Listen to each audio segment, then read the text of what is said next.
Hola, hola, hola, muy buenos días. Estamos leyendo el libro La actitud del éxito de Carol Dweck. Aquí dice, diviértete interactuando con el público en tiempo real. Hay un pequeño delay. Igualmente vamos a seguir leyendo este grandioso libro a Ronald. Bienvenidos a la lectura y dice así, la mentalidad y el éxito escolar. A ver qué dice la experta, mis niños. Alejémonos por un momento del reino celestial de Mozart y de Darwin y volvamos a la Tierra para ver cómo las mentalidades pueden determinar el éxito. Sinaís y Dániga, bienvenidos. Es gracioso, pero ver un alumno florecer gracias a la mentalidad de crecimiento me emociona más que todas las historias sobre los grandes genios de la humanidad. Quizá porque es algo que tiene más que ver conmigo y contigo, con lo que nos ha ocurrido y con por qué estamos donde estamos ahora. Y con los niños y su potencial. Deyer, bienvenido. Ya de vuelta en la Tierra, identificamos la mentalidad de los alumnos conforme efectuaban la transición al instituto. Creían que la inteligencia era un rasgo fijo o algo que se puede desarrollar y luego les hicimos un seguimiento durante los 2 años siguientes. A ver, ¿cuáles son los resultados? El paso al instituto es una época de grandes retos para muchos alumnos. El trabajo se hace mucho más difícil, la política de notas es más exigente, la enseñanza se vuelve menos personalizada cuando vas a la universidad.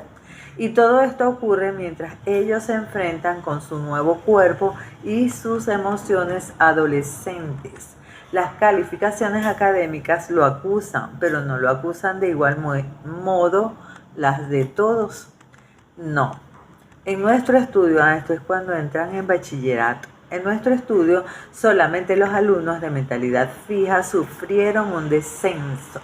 Mostraban una bajada inmediata en sus calificaciones y sin prisa pero sin pausa les fue cada vez peor durante esos años. Los alumnos con mentalidad de crecimiento lograron mejores calificaciones en ese tiempo. Cuando los dos grupos entraron en el instituto, no había grandes diferencias en sus calificaciones anteriores. En el ambiente mucho más benigno de la escuela elemental, habían conseguido notas muy similares en los exámenes. Eso pasa.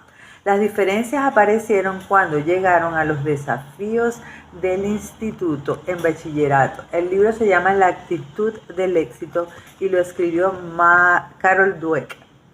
Cuando los dos grupos, así es como se explicaban los alumnos que tenían una mentalidad fija, sus malas calificaciones. Muchos le echaban la culpa a su capacidad. Soy el más tonto, se dicen así, Dios mío, o soy muy malo en matemáticas, y muchos tapaban esos sentimientos echándole la culpa a alguien. Aquí va. El profesor de matemáticas es un gordo capullo y la profesora de inglés una cerda con un trasero enorme. O porque el profesor se... Por favor, estos análisis tan interesantes del problema nos ayudan a trazar un mapa para el éxito futuro. Malvin, Ángel, futbolista, Ángel David y Marisela, bienvenidos a la lectura de La actitud del éxito de Carol Dweck. Vamos a ver. Ay, qué loco. Con la amenaza del fracaso cerniéndose sobre ellos, los alumnos con mentalidad de crecimiento se sentían a veces. Pero su respuesta fue trabajar más a fondo y hacer lo que fuese necesario. Eran como George Danzig. ¿Y ese quién es? George Danzig era un alumno de posgrado en matemáticas en Berkeley. Un día, tarde como de costumbre, llegó corriendo a su clase de matemáticas y copió rápidamente los 2 problemas para la casa que habían en la pizarra. Cuando luego se puso a resolverlos, le parecieron muy difíciles. Le costó varios días de trabajo duro entenderlos y resolverlos. Resultó que no eran problemas para la casa en absoluto, eran dos famosos problemas matemáticos que no habían sido resueltos nunca. El síndrome del mínimo esfuerzo. Nuestros alumnos de mentalidad fija, dice ella, vieron este difícil paso como una amenaza. Todo amenazaba con desenmascarar sus fallos y convertirlos de ganadores en perdedores para los que tienen mentalidad fija. De hecho, en la mentalidad fija, la adolescencia es un gran examen. ¿Soy listo o tonto? ¿Soy guapa o fea? ¿Soy güey o rarito? ¿Soy una triunfadora o una fracasada? En la mentalidad fija, cuando uno es un fracasado, lo es para siempre. Hay que cambiar esto, ¿sí? No tiene nada de raro que muchos adolescentes pongan en marcha sus recursos, no para aprender, sino para proteger sus egos. Una de las tácticas, además de la de proporcionar vívidos retratos de sus profesores, consiste en no intentar nada. Se me vino a la mente un artista muy famoso. Eso ocurrió cuando una de nuestras alumnas más geniales dejó simplemente de trabajar justo como hizo. Se llama Nadja Salerno Sonnenberg. De hecho, los alumnos de mentalidad fija nos decían que su principal objetivo en el instituto, además de resultar inteligentes, era el de realizar el menor esfuerzo posible. Estaban completamente de acuerdo con frases como esta: mi objetivo principal en el instituto es hacer las cosas lo más fácilmente que sea posible, sin tener que trabajar muy duro. Richard, Marta, Luisana y Seijas, Carmencita, Carolina, gracias por estar allí leyendo con nosotros. Ese síndrome del mínimo esfuerzo a menudo es una manera de declarar su rebeldía frente a los adultos, pero también es una estrategia de alumnos de mentalidad fija para protegerse a sí mismos. Es una coraza. Ven a los adultos como alguien que dice: ahora vamos a evaluarte para ver de qué eres capaz. Y ellos responden: no, para nada. Elizabeth y Fabiola, bienvenidos a la lectura. John Holt, el gran educador, señala que se trata de mecanismos de defensa que todos los seres humanos activamos cuando los demás se sientan a juzgarnos. Sigamos, café con nosotros. Y dice acá: el peor alumno que tuvimos, el peor con el que me haya encontrado nunca, era en su vida fuera del aula una persona tan madura, inteligente e interesante como cualquiera otra del instituto. ¿Y qué le pasó? Que en alguna parte del camino su inteligencia se desconectó de sus estudios. Para los alumnos con mentalidad de crecimiento no tiene sentido dejar de intentar las cosas. Para ellos la adolescencia es una etapa llena de oportunidades, un tiempo para aprender temas nuevos, una época para averiguar qué les gusta y en qué quieren convertirse en el futuro. Este ejercicio hay que hacerlo. José Mendoza, mi amor, ¿cómo estás? Saludos. Sigo. Más adelante, dice Carol, describiré cómo enseñamos a alumnos de instituto la mentalidad de crecimiento, la Mica BRRR. Bienvenida. Ahora lo que quiero que sepas es que enseñarles esa mentalidad provocó que se esforzasen. Cierto día le estábamos presentando la mentalidad de crecimiento a un grupo de alumnos.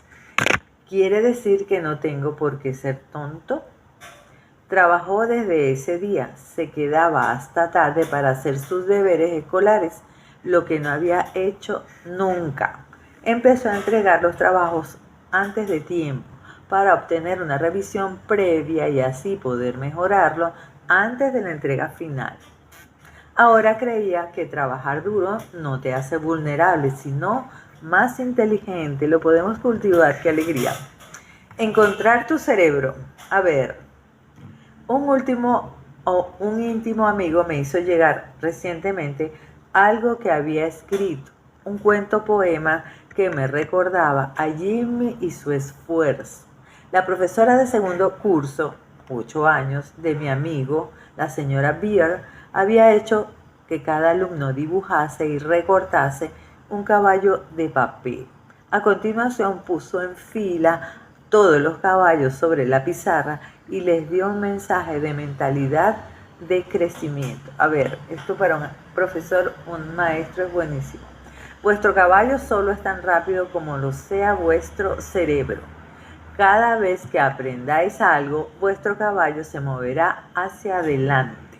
Mi amigo no estaba muy seguro sobre eso del cerebro. Su padre siempre le decía, mire, y leyendo esto me pongo a ver en los símbolos patrios un caballo con la mirada puesta atrás. Eso no está bien. Sigo. Mi amigo no estaba muy seguro sobre eso del cerebro. Su padre siempre le decía, tienes la boca demasiado grande y el cerebro demasiado pequeño. Además, parecía que su caballo se hubiese quedado sentado en la línea de salida, mientras que los cerebros de todos los demás se habían unido a la carrera del aprendizaje. Los símbolos tienen mucho poder, especialmente los cerebros de Hank y de Billy, los listos de la clase cuyos caballos corrían por delante de los de todos los demás. Pero mi amigo perseveró. Para mejorar sus habilidades, continuó leyendo las tiras cómicas con su madre y sumando puntos cuando jugaba las cartas con su abuela. Y aquí viene un parrafito como un poema. Y pronto mi potro lustroso saltó adelante como un campeón y no hubo nadie que pudiera detenerlo. Con las semanas y los meses voló adelante para rebasar a los otros uno a uno. En la recta final de la primavera tardía, las monturas de Hank y Billy iban por delante, por unos cuantos problemas de sumas y restas. Y cuando sonó la última campana de la escuela, mi caballo ganó. Por una nariz. Supe entonces que tenía cerebro. Y esto lo escribió Paul Worman. Realmente, dice la autora, el aprendizaje no debería ser una carrera. Por supuesto, pero esta carrera ayudó a mi amigo a descubrir su cerebro y a conectarlo con su aprendizaje escolar. Ok, tremendo ejercicio. José Pérez, Carmen Rosa, Rodolfo Borges y Josué, gracias por estar allí. Delia Elena. La transición a la universidad. Aquí vienen otras cositas. Otra transición, otra crisis, dice la doctora. La universidad es donde se reúnen los alumnos que eran los cerebritos del instituto, así lo veía ella. Fermaris, como nuestros alumnos de posgrado, ayer eran cabeza de ratón, pero hoy ¿qué son? No hay ningún otro sitio en el que el miedo a ser destronado sea más palpable que en las aulas de la Escuela Preparatoria de Medicina. En el capítulo anterior mencioné la investigación que realizamos sobre los estudiantes universitarios matriculados en su primer curso de química. Es la asignatura que les dará o les negará la entrada al programa de estudios previos a los de medicina y es bien sabido que los alumnos harán casi cualquier cosa para aprobarla. Al principio del semestre identificamos las mentalidades de los alumnos y luego les hicimos un seguimiento a lo largo de todo el curso, observando sus notas y preguntándoles sobre sus técnicas de estudio. Una vez más volvimos a encontrar que los alumnos con mentalidad de crecimiento sacaban mejores notas, incluso cuando no lo hacían bien en un examen en concreto. Remontaban en los siguientes. Cuando los alumnos de mentalidad fija suspendían, a menudo no volvían a aparecer. Oh, sí. Me suena conocido. En este curso estudiaba todo el mundo, pero hay muchas formas diferentes de estudiar. Muchos alumnos leen el libro de texto y consultan sus apuntes. Si el material es difícil, vuelven a leerlo. Otros intentan memorizar todo lo que pueden, como si fuesen un aspirador Yoscari Dalian, bienvenidos, bienvenidas. Así es como estudian los alumnos de mentalidad fija. Ok. Si el examen les sale mal, yo les decía caletareados, al caletre, llegan a la conclusión de que la química no es para ellos. Después de todo, hice todo lo posible, ¿verdad? Y vienen las excusas. Nada de eso. Os sorprendería saber lo que hacen los alumnos con mentalidad de crecimiento. Hasta yo lo encuentro asombroso. Ella. Los alumnos con mentalidad de crecimiento se enfocaron completamente en su aprendizaje y en su motivación. En lugar de sumergirse en una memorización irreflexiva del material del curso, repasaban cada tema hasta estar seguros de comprenderlo bien. Uy, ya voy a aprender algo aquí. Estudiaban para aprender, no para sacar un sobresaliente en el examen. Y es precisamente por eso que sacaron mejores notas, no porque fuesen más inteligentes o porque tuviesen una base más sólida en ciencias. En lugar de perder la motivación cuando el curso se ponía árido o difícil, dijeron esto Yandis. He mantenido mi interés por la asignatura. Me he mantenido positivo estudiando química. Me he motivado a mí mismo para estudiar, incluso si pensaba que el libro de texto era aburrido o que el profesor era demasiado rígido. No dejaron que se evaporase su motivación. Eso simplemente hizo que motivarse a sí mismos fuese más importante todavía. Recibí un correo electrónico de una de mis alumnas universitarias poco después de que le enseñase la mentalidad de crecimiento. A ver, antes estudiaba así. Cuando me enfrentaba con material muy difícil, tendía a leerlo una y otra vez. Después de aprender la mentalidad de crecimiento, comenzó a utilizar mejores técnicas que funcionaron. Ya lo voy a ver aquí, para leer las partituras nuevas. Profesora Dweck, cuando Heidi, la ayudante del profesor, me dio los resultados de mi examen, no supe si llorar o lamentarme de la impresión. Heidi te dirá que parecía que hubiese ganado el gordo de la lotería. Y era así como me sentía, dice ella. Aún no puedo creer que hiciese el examen tan bien. Yo que solamente esperaba haber arañado la superficie. Los ánimos que usted me dio me servirán para el resto de mi vida. Qué linda. Creo que he conseguido mi nota noblemente, pero no la conseguí yo sola. Profesora Dweck, no es que usted enseñe solo su teoría, usted la muestra. Gracias por la clase, es muy valiosa. Quizás sea lo más valioso que he aprendido en Columbia, en la universidad. Y sí, seguiré utilizando estas estrategias antes de cada examen. Bienvenida Noita, Iracelis, Yandis y Axel. Muchísimas gracias. Y a ti también, Heidi, que es la asistente. La que ya no es incapaz, firmó Jung. La gente, dice la doctora, con mentalidad de crecimiento, está al tanto de los diferentes métodos de aprendizaje porque piensa en términos de aprender. Es extraño, nuestros alumnos del curso previo a medicina con mentalidad fija harían casi lo que fuera por sacar una buena nota, todo menos encargarse de garantizar que eso ocurriera. Parece contradictorio.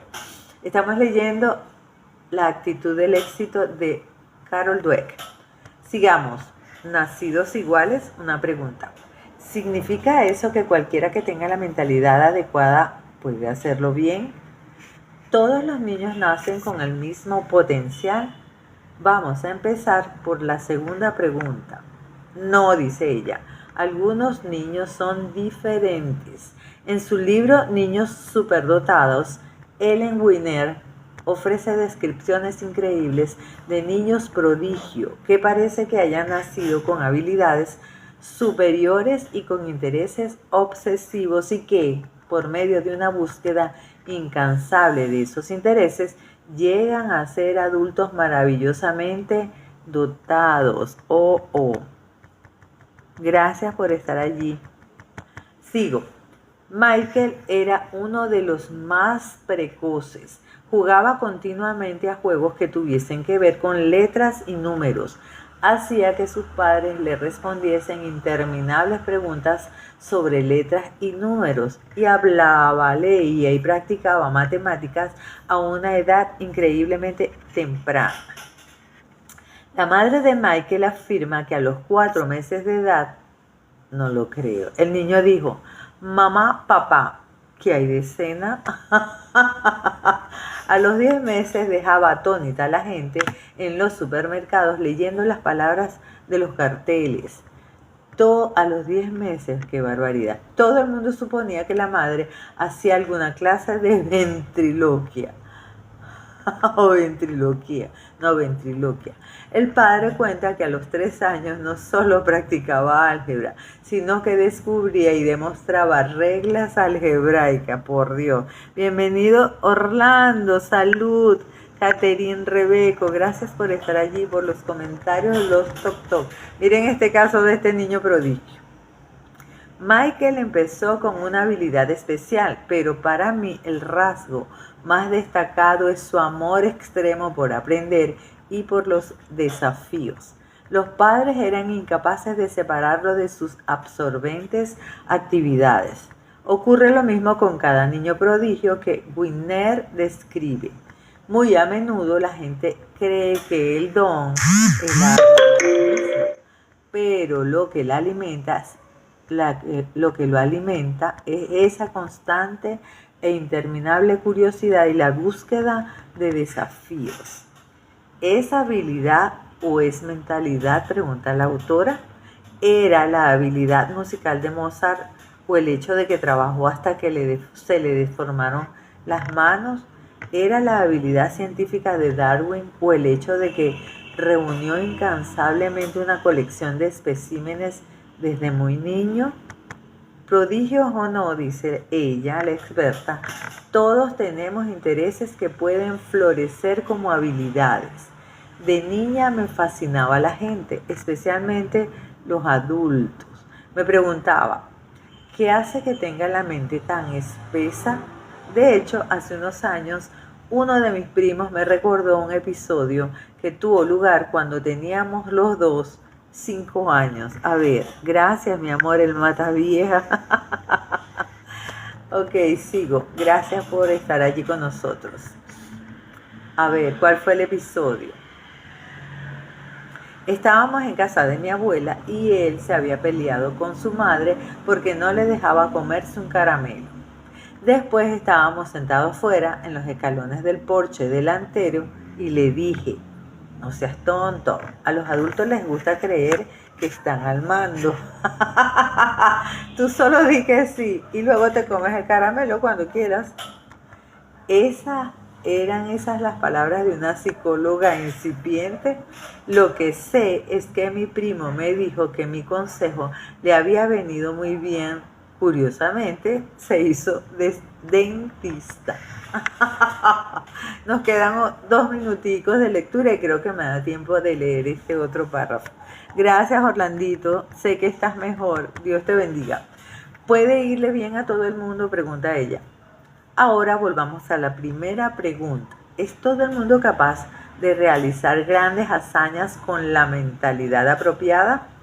¿Podrías ir al peor instituto de tu pueblo y enseñar cálculo diferencial e integral de nivel universitario a los alumnos? Si pudieras, una cosa estaría muy clara. Con la mentalidad adecuada y la enseñanza apropiada, la gente es capaz de mucho más de lo que pensamos. Podemos llegar más lejos. Angelis Torres. Sigamos. El Instituto de Secundaria Garfield era uno de los peores centros educativos de Los Ángeles. Decir que los alumnos abandonaban y que los profesores estaban quemados sería quedarse cortos. Pero sin pensarlo 2 veces, esta película la vi y me encantó, pero sin pensarlo 2 veces, Jaime Escalante famoso por la película biográfica Con ganas de triunfar, enseñó cálculo diferencial e integral de nivel universitario a esos alumnos hispanos de barrio. Desde su mentalidad de crecimiento escalante se preguntó, ¿cómo puedo enseñarles? Y no puedo enseñarles. Él buscó la manera. ¿Y cómo van a aprender mejor en lugar de preguntarse, ¿pueden aprender? Pero no solamente les enseñó cálculo, sino que con su colega Benjamín Jiménez los llevó a lo más alto de las listas nacionales en matemáticas. El que no haya visto esta película, véala, que es demasiado buena. Sigo. Con ganas de triunfar se llama la película. Ok. En 1987, solo 3 institutos públicos más en todo el país estaban preparando alumnos para el examen de cálculo avanzado. Entre esos 3 estaban el Instituto Stuyvesant y el Instituto de Ciencias del Bronx, ambos centros neoyorquinos de élite orientados a las matemáticas y a las ciencias. Rosalí, bienvenida.